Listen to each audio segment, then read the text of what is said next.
Қотыр торғай.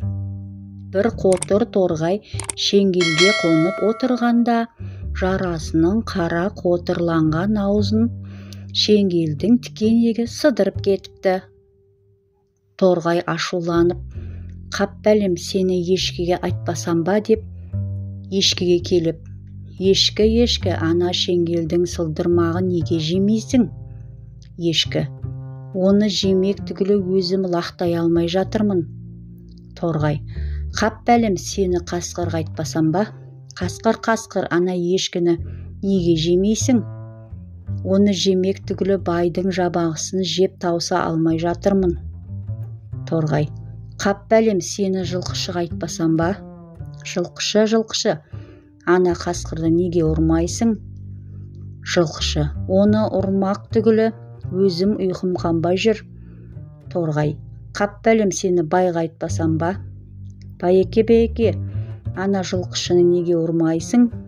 Бай: «Оны ұрмақ түгілі өзім қоспамды тауыса алмай отырмын». Торғай: «Қап бәле, сені тышқанға айтпасам ба?» Тышқан, байдың қоспасын неге жемейсің?» Тышқан: «Оны жемек түгілі өзім інімді қаза алмай жатырмын». Торғай: «Қап бәлем, сені балаларға айтпасам ба?» Балалар, ана тышқанды неге ұрып алмайсыңдар?» Балалар: «Оны ұрып алмақ түгілі өзіміз асығымызды ойнай алмай жатырмыз». Торғай: «Қап бәлем, сендерді кемпірге айтпасам ба?» Кемпір, ана балаларды неге ұрмайсың?» Кемпір: «Оларды ұрмақ түгілі өзім жүнімді сабай алмай жатырмын». Торғай: «Қап бәлем, сені құйынға айтпасам ба?» Құйын, кемпірдің жүнін неге ұшырмайсың?»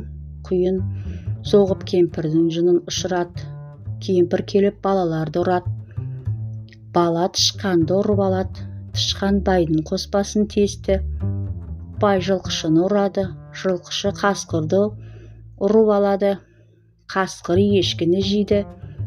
Ешкі шеңгелдің сылдырмағын жеп, қотыр торғай шеңгелден өшін алған екен дейді.